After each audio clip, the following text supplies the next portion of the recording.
拱北關口最平嘅200平方海景大平層啊，對面就係澳門嘅筷子基，諗都諗唔到，而家總價200萬就可以入手一套海景大平層啦，行路5分鐘可以過關澳門。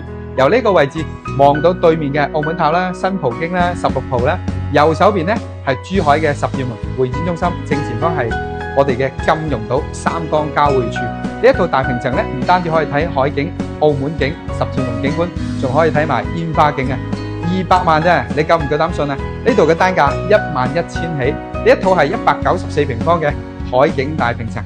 Jason 特別中意270度嘅無遮擋嘅落地大玻璃啊！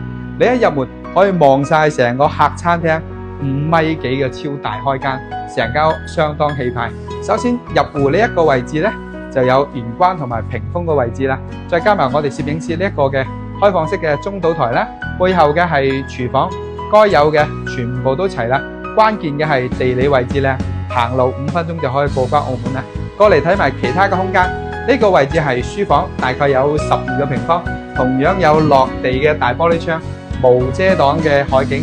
我比較中意呢間房，因為咧離呢個海景同埋澳門咧，感覺咧就好貼近。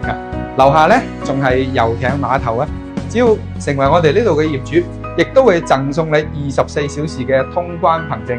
呢度係洗手間，過返嚟呢間休息室。假如我擁有呢間大平層呢，會有好多時間擺喺度欣賞佢嘅夜景。咁澳門嘅璀璨夜景呢，冇任何嘅遮擋啦。呢度亦都可以作為工作室啦，或者係私人接待嘅會所。你想住得舒適，200幾萬嘅預算，你就可以擁有呢一套海景大平層啦。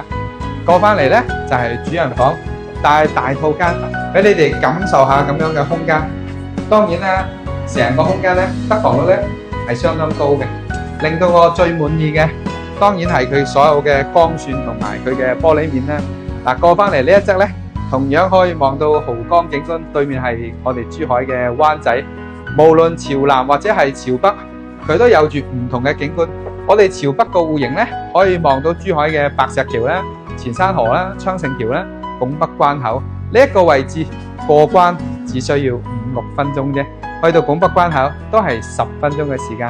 真正嘅拱北關口嘅海景大平層，總價只需要200萬起，單價11000蚊，絕對真實嘅謊言。目前只有40幾套嘅單位，感興趣嘅朋友評論區打上3個7，拜拜。